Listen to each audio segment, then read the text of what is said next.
세계 전도자 바울은 하나님의 나라의 역사에 초석을 놓은 위대한 인물인데요. 그는 유대인이나 이방인이나 또 가진 자나 없는 자나 할 것 없이 만나는 사람들에게 생명의 복음을 전해서 지옥에 떨어질 영혼들을 구원시켜 하나님의 자녀가 되게 하였습니다. 가는 곳마다 교회를 세웠고요, 하나님의 나라 운동의 거점으로 삼았습니다. 특별히 바울은 신약 성경의 절반 이상을 기록하면서 기독교 복음의 진리를 수십 세기에 이르도록 전승하고 또 신학의 원리를 집대성하였습니다.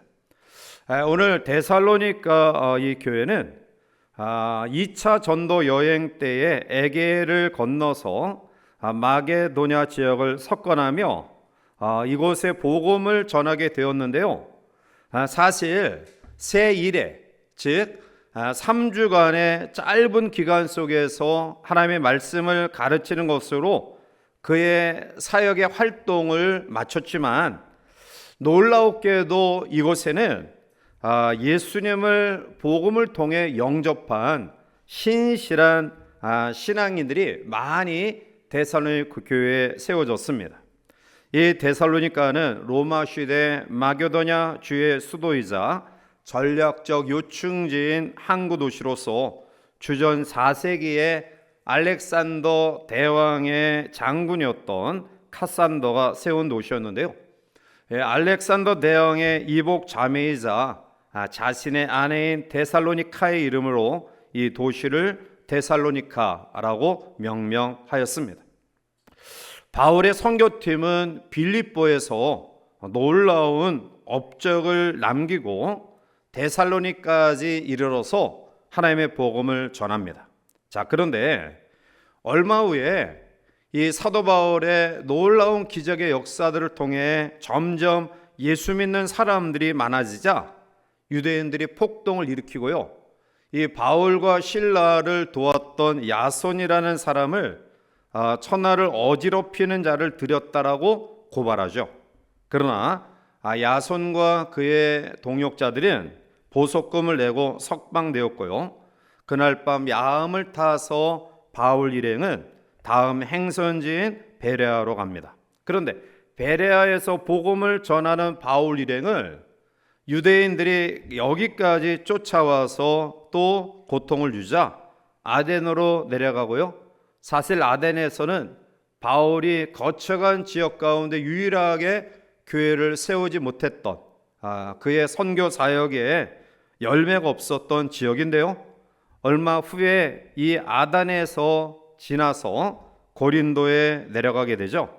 그런데 거기서 실라와 디모데를 만나서 데살로니가 교회가 핍박 가운데서도 여전히 믿음으로 잘 자라고 있다는 소식을 들으면서 기쁜 마음과 보고 싶은 마음을 담아서 데살로니가 전서를 기록합니다. 따라서 이 데살로니가 전서를 보면 바울이 교회 성도들을 얼마나 사랑하고 또 깊은 애정을 가졌는가를 곳곳에서 표현하고 있는데요, 오늘 본문의 말씀 가운데 보면 이 데살로니가 교회의 성도들을 칭찬합니다. 이 말씀을 묵상하면서 우리가 하나님이 기뻐하시는 좋은 성도가 되기 위해서 어떻게 해야 될 것인가, 말씀의 교훈과 또 함께 은혜를 나누고자 합니다. 먼저 하나님이 기뻐하시는 좋은 성도로 세워지기 위해서는 하나님의 말씀을 들을 귀를 가져야 됩니다. 13절 오늘 본문의 말씀을 함께 읽어보겠습니다. 이러므로 우리가 하나님께 끊임없이 감사함은 너희가 우리에게 들은 바 하나님의 말씀을 받을 때에 사람의 말로 받지 아니하고 하나님의 말씀으로 받음이니 진실로 그러하도다. 이 말씀이 또한 너희 믿는 자 가운데서 역사하느니라. 아멘.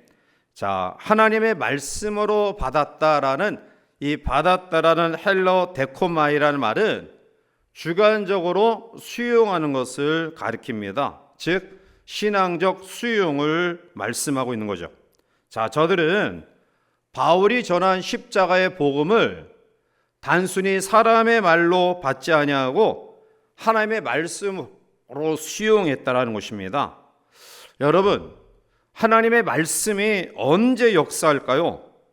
하나님의 말씀이 역사하는 때는 말씀을 사람의 말로 받지 아니하고 하나님의 말씀으로 받을 때 하나님의 능력으로 역사합니다. 바울의 대적자들은 바울의 말을 인간의 말이라고 해서 받아들이기를 거부했습니다. 사실 바울은 당시의 무속적인 종교인들이나 잘못된 영성주의자들처럼 신비한 말들을 또 현혹되는 말들을 하지 않아요. 단순히 복음과 함께 십자가의 이 구원의 진리를 이야기하면서 하나님의 십자가의 진리를 경험한 사람들이 어떠한 삶을 살아야 되느냐, 구별된 타락한 도시 가운데서 구별된 삶을 살아야 됨을 말씀을 통해서 선포하였습니다. 자, 그래서 사람들이 이 신비로운 말, 또 아주 현란한 유창한 언어로 말하지 않은 바울에 대해서 언변이 짧다, 지식이 부족하다, 이렇게 많이 사도 바울에 대해서 사도성을 그들이 부정했지만, 그러나 감사하게도 데살로니가 교회 성도들은 바울의 말을 인간의 말이 아닌 하나님의 말씀으로 받았습니다. 이것은 사도 바울에게 정말 힘이 되는 그러한 기회를 가져다 주었죠. 히브리서 4장 12절에 하나님의 말씀은 살아있고 활력이 있어 좌우의 날선 어떤 검보다도 예리하여 혼과 영과 및 관절과 골수를 찔러 쪼기까지 하며 또 마음의 생각과 뜻을 판단하나니 라고 말합니다. 하나님의 말씀은 운동력이 있습니다. 활동력이 있습니다. 그래서 우리의 모든 죄악된 더러운 부분들을 수술해서 완전하게 치유와 회복과 또 온전함을 이루어 주십니다. 믿지 않는 사람들에게 있어서나 또 혹시 믿음을 가지고 있다라고 자부하는 사람들 가운데 가장 큰 잘못은 하나님의 말씀을 하나님의 말씀으로 받아들이지 못하는 것입니다. 만약 우리가 하나님의 말씀을 받아들이지 못하면 말씀 속에 있는 하나님의 능력, 그 하나님의 엄청난 은혜의 선물은 나와 상관이 없는 원천적으로 그 하나님의 축복과 은혜와 선물을 차단하는 어리석은 일을 행하는 것입니다. 요한계시록 2장과 3장을 보면 소아시아 7교회에 보내는 메시지에서 반복되는 구절이 있어요. 요한계시록 2장 7절을 보면 귀 있는 자는 성령이 교회들에게 하시는 말씀을 들을지어다. 이기는 그에게는 내가 하나님의 낙원에 있는 생명나무의 열매를 주어 먹게 하리라 라고 말하죠. 귀 있는 자는 성령이 교회들에게 하시는 말씀을 들을지어다. 반복해서 말씀하고 있어요. 귀가 없는 사람이 어디 있습니까? 그런데 귀 있는 자는 성령이 교회들에게 하시는 말씀을 들어라 라고 이야기하죠. 여기서 귀 있는 자는 하나님의 말씀을 들을 귀를 가진 자를 뜻합니다. 하나님의 말씀이 우리 가운데 선포되어지는 것 중요하지만 더 중요한 것은 그 말씀을 하나님의 말씀으로 받아들이는 우리의 태도예요.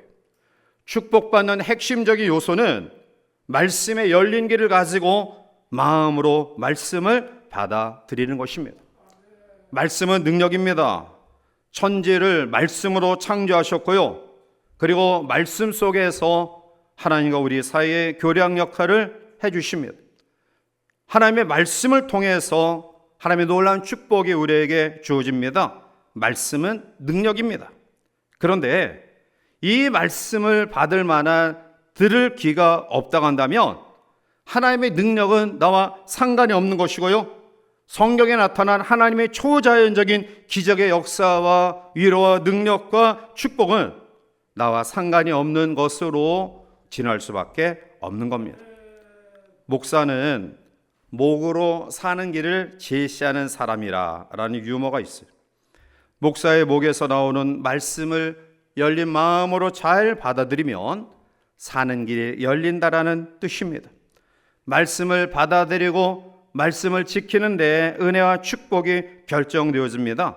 자, 따라서 하나님의 말씀에 열린 길을 가지는 우리 모두가 되시기를 바랍니다. 말씀이 하나님의 말씀으로 들려지지 않으면 종말이 오기 전에 그 사람은 이미 신앙생활과 영혼의 종말이 온 것과 같습니다. 우리가 하나님 앞에 예배드리면서 찬양하고 손뼉을 치는 것이 무슨 소용이 있습니까? 말씀을 들을 때 그 말씀이 내 마음속에 받아들여지지 않는다 한다면 이러한 종교 행위는 아무런 의미가 없는 것입니다. 분명한 것은 하나님의 말씀은 우리를 변화시키는 놀라운 능력이 있습니다. 시편 119편 105절에 주의 말씀은 내 발의 등이요 내 길의 빛이니이다라고 시인은 고백합니다. 하나님의 말씀으로 놀랍게 변화되어 말씀의 인도하심 따라 걸어가는 우리 모두가 되시기를 주님의 이름으로 축복합니다. 두 번째로 사도 바울이 데살로니가 교회 성도들을 칭찬했던 이유는 그들은 고난도 기쁘게 받아들이는 믿음의 사람이었습니다. 자, 우리 14절 넘어가서 함께 읽어보겠습니다. 형제들아, 너희가 그리스도 예수 안에서 유대에 있는 하나님의 교회들을 그들이 유대인들에게 고난을 받은 것 같이 너희도 너희 동족에게서 동일한 고난을 받았느니라. 아멘. 교회의 설립자이신 예수 그리스도는 지상의 교회가 세워짐과 더불어 음부의 권세로부터 끊임없는 도전을 받을 것을 예고하셨습니다. 또한 주님은 믿음을 지키며 주님의 뒤를 따르는 자에게 핍박이 있을 것이다, 고난이 있으며 죽음이 있을 것이라는 사실을 이미 일러 주셨습니다. 사실 예루살렘 교회는 설립 때부터 상상하기 어려운 환난에 봉착하였습니다. 빌라도를 충동하여 예수님을 십자가에 못 박아 죽게 한 무리들은 집요하게 교회를 박멸하려고 했습니다. 주님의 부활의 사건을 돈으로 무마시키려고 예수님의 제자들이 몰래 예수님의 시신을 훔쳐갔다라고 헛소문을 내게 하게 됐고요. 그러한 이후에 갖은 핍박과 환난을 통해서 교회를 말살하려고 했지만 오순절 성령 충만을 받은 이후에 제자들은 가는 곳마다 놀라운 이적을 행했고요, 수천 명씩 회개하고 돌아오는 역사가 나타났습니다. 이렇게 되자 유대 종교 지도자들은 가진 수단을 다 동원해서 교회를 탄압했고요, 결국 베드로와 요한을 감옥 안에 가두게 되었고요, 스데반 집사님을 돌로 쳐 죽이기도 했습니다. 결국 예루살렘 교회 성도들은 핍박을 피해 인근 지역 사마리아, 수리아 지방의 안디옥 등으로 도망가 피신하죠. 오늘 데살로니가 교회는 유대에 있는 하나님의 교회들을 본받아 진실하게 믿었는데요, 예루살렘 교회 성도들이 동족 유대인들로부터 여러 가지 환난을 통해 지역에 피했듯이 바로 데살로니가 교회도 오늘 14절 하반절에 보면 너희 동족에게서 동일한 고난을 받았다라고 이야기해요.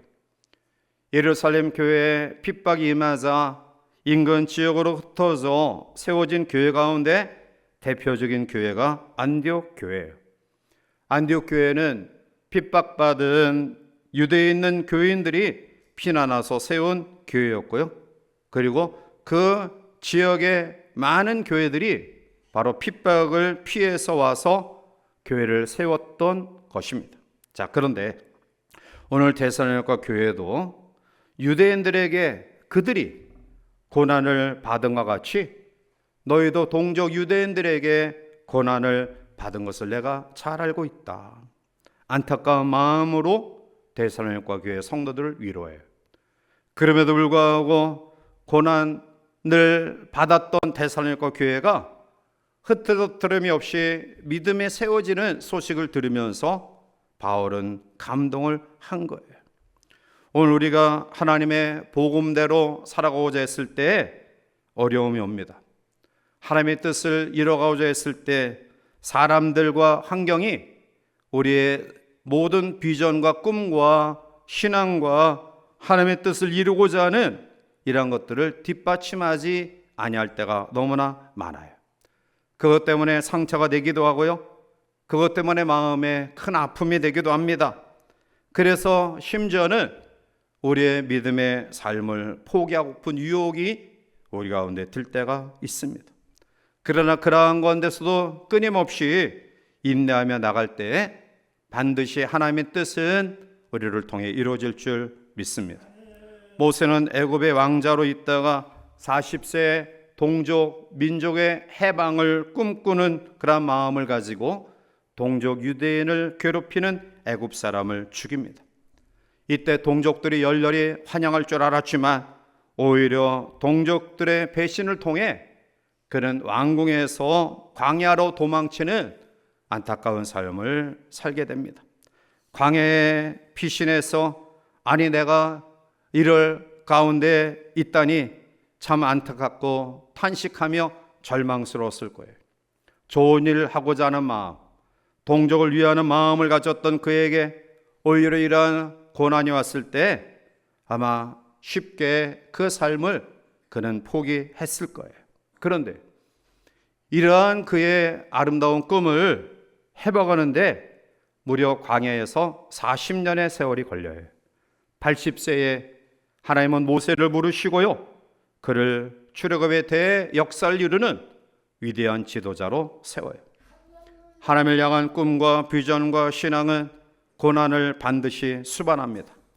그러나 고난 가운데서도 포기하지 아니하는 믿음이 있을 때 하나님이 예비하신 놀라운 축복의 은혜가 우리 가운데 임할 줄 믿습니다.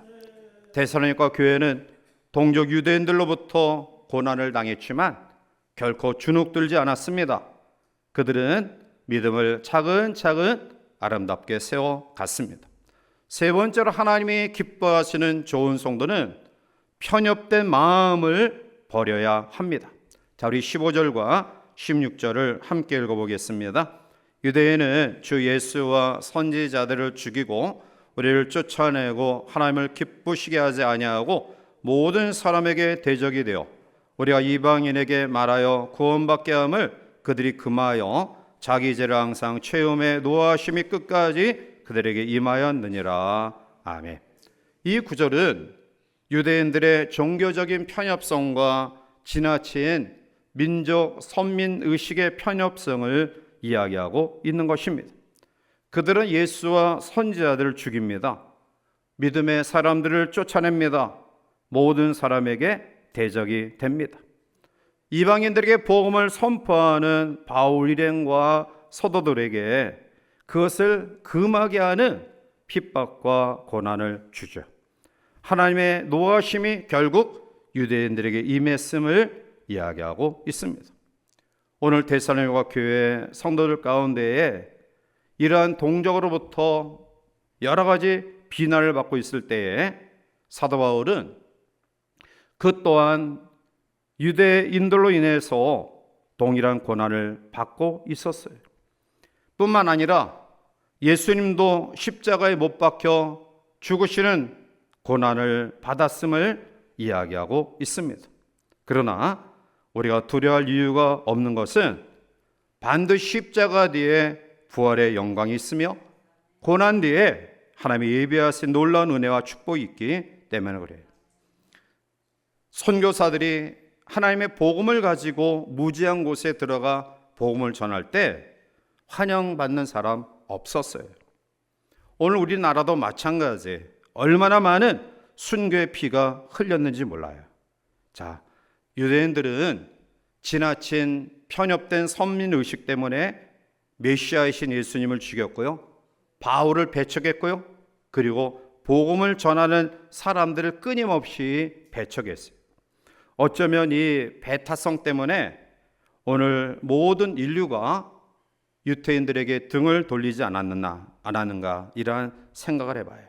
결국 병적인 영적인 민족적 우월감에 빠져 있었던 유대인들을 오늘 그들의 잘못을 바울은 지적하면서 이러한 편협된 마음을 가짐이 얼마나 큰 잘못된 결과를 초래하는가를 이야기하고 있어요. 오늘 우리들 가운데에 내가 아닌 다른 사람의 그러한 생각과 체험과 경험들을 우리가 무시하거나 또 그들에 대해서 무조건 배타하는 마음을 가져서는 안 돼요. 복음에 어긋남이 없다고 한다면 삶의 방식이나 스타일이 조금 다르다 할지라도 무조건 다른 것은 틀린 것이다, 이러한 편협된 생각을 벗어버리고요, 다른 것은 다시 한번 하나로 아름다움을 이룰 수 있다, 이러한 여유 있는 마음으로 우리가 예배의 방식이나 또 삶의 태도나 이러한 것들이 다르다 할지라도 그것을 외면하지 말고 넓은 마음으로 받아들이는 그러한 믿음을 가진 사람이 좋은 성도예요. 네 번째로 오늘 데살로니가 교회 성도를 향해서 좋은 성도로 그들을 칭찬했던 이유는 서로를 귀히 여겨야 됩니다. 그처럼 믿음을 지키기 어려운 환난 가운데서 데살로니가 교회 성도들이 믿음을 지켰어요. 그러니 그 교회를 세우고 말씀을 가르친 바울이 얼마나 큰 위로와 힘이 되었을까요? 피치 못할 사정으로 데살로니가 교회 교인들을 떠났지만 오늘 바울은 17절에 이렇게 이야기하죠. 내가 잠시 너희를 떠난 것은 얼굴이요 마음은 아니다. 몸이 떠나 있는 것이지 마음은 너희들을 떠나지 않았다. 그래서 18절 말씀 가운데 오면 두 번에 걸쳐서 데살로니가 교회에 가려는 계획을 세웠지만 사탄이 막아서 실현되지 못했음을 이야기해요.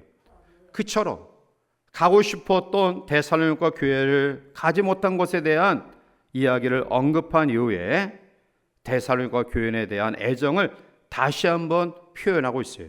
그것이 바로 19절과 20절의 말씀입니다. 자, 우리 19절과 20절 말씀을 함께 봅니다.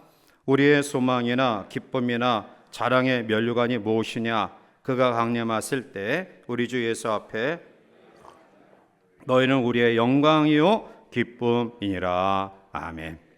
바울은 어쩔 수 없이 데살로니가 교회를 떠났지만 내가 떠난 것은 얼굴이지 몸이지 마음은 아니다. 그들이 얼마나 바울의 마음속에 소중한 존재로 남아있는지를 바울은 알려주고 싶었어요. 오늘 데살로니가 교회를 향한 바울의 마음이 바로 주님의 마음이에요. 연약한 교회, 고난받는 교회, 지도자를 잃어버리고 방황할 수밖에 없는 교회, 동족 유대인들로부터 핍박과 고난을 받고 있는 교회. 그러나 주님은 그 교회를 자랑스러워하고 기뻐하고 있다. 1절에서 데살로니가 교회를 향하여 편지하면서 감사로 데살로니가 전서를 이야기하고 있듯이 오늘 바울은 또다시 데살로니가 교회에 대하여 감사의 표현을 해요. 그것은 나의 소망이나 기쁨이나 면류관이 너희다라는 거예요. 바울이 복음을 전해서 구원받은 어려운 가운데서도 이 복음을 잃지 아니하고 믿음을 지킨 너희가 나의 소망이며 나의 기쁨이며 나의 자랑의 면류관이다. 사랑하는 성도 여러분, 여러분들에게 가장 큰 소망이 무엇입니까? 그것은 구원받은 사람이에요. 나중에 주께서 재림하시고 상급 심판으로 임하실 때에 상급을 좌우하는 최고의 잣대가 무엇일까요? 그것은 바로 구원받은 사람이에요. 사도 바울은 이 사실을 알기에 데살로니가 교회 성도들을 그 교회를 세우고 복음을 전하고 그들이 흔들림이 없이 믿음 가운데 있었던 그들을 향해 고백해요. 오늘 20절 말씀 가운데 너희는 우리의 영광이요 기쁨이다. 사도 바울의 마음속에 얼마나 가슴이 뛰었을까요? 3주밖에 되지 않은 짧은 시간에 태어난 영적 생명인 그들이 지금도 핍박 가운데서 오직 하나님의 나라를 위해 열심히 신앙생활하고 있다는 소식을 들었을 때 바울의 마음이 얼마나 기뻤을까요? 우리가 주님 앞에 갔을 때 주님께 내어놓으시는 것이 우리의 믿음이에요. 우리의 사명을 다한 것을 내놓을 수 있어요. 또 내놓을 수 있는 가장 아름다운 상급의 내용은 전도하고 양육하고 복음을 위해 해산하고 낳은 사람들이에요. 여러분들이 수고함으로 해산한 영혼들은 하나님 앞에 가져오는 우리의 면류관들입니다. 주님 모실 때 그러한 사람들이 하나님이 사랑하는 사람이고 하나님이 기뻐하시는 자며 면류관이며 기쁨이며 영광임을 기억하시기 바랍니다. 오늘 이 시간 사도 바울의 고백이 우리의 고백이 되기를 원합니다. 당신은 우리의 영광이고 기쁨입니다. 복음으로 예수 믿고 이 세상 그 모든 불의의 세력에서 벗어나 하나님의 자녀가 된 성도, 어려움과 힘든 가운데서도 몸부림치며 오직 하나님의 나라의 사람으로 세워주고자 열심히 믿음 생활하는 우리 주변의 사람들을 바라보면서 당신이 우리의 영광이고 기쁨입니다. 이러한 고백과 격려가 우리 가운데 넘쳐나기를 원합니다. 서로 귀하게 여기는 삶을 통해 누군가의 영광과 기쁨이 되는 복되고 좋은 성도를 되시기를 주님의 이름으로 축원해 드립니다. 사랑하는 성도 여러분, 바울은 지금 자기가 받은 복음 선교 운동의 내용과 의미와 목적과 결과를 다 쏟아놓고 있어요.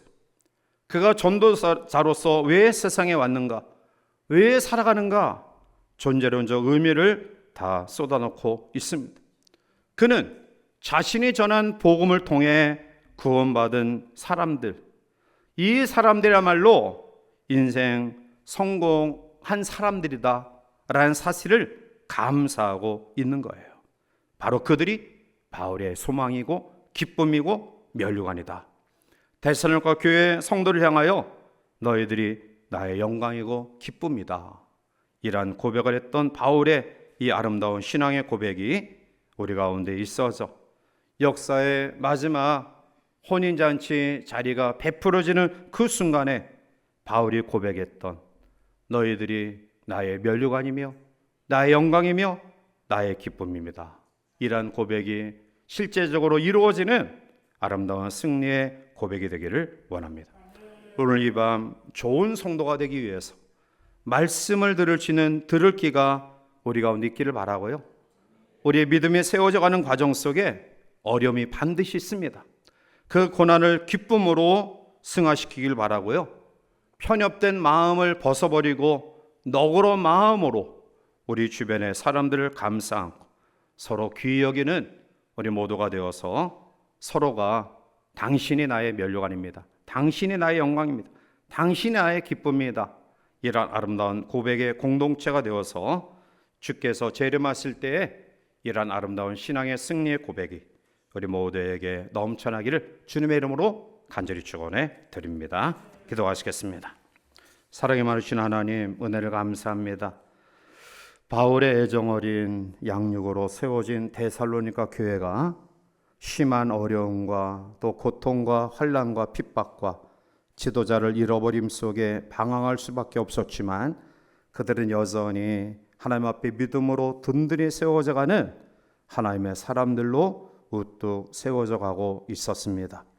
이 소식을 들은 바울은 기뻐할 수밖에 없었고요.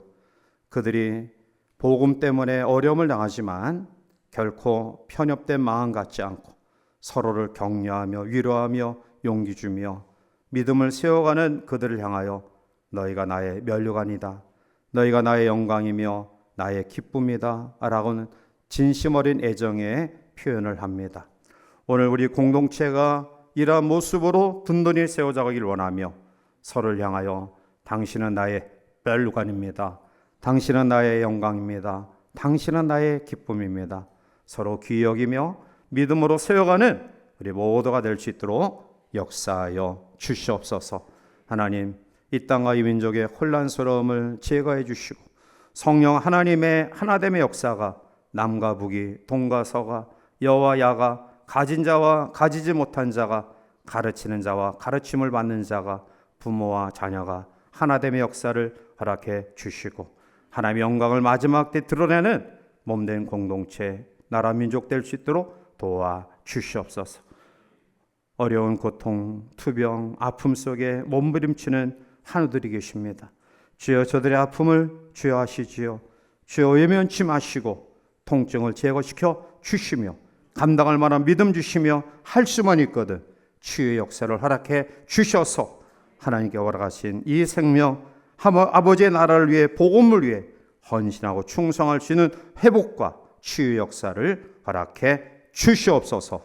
예수님의 이름으로 기도하옵나이다. 아멘.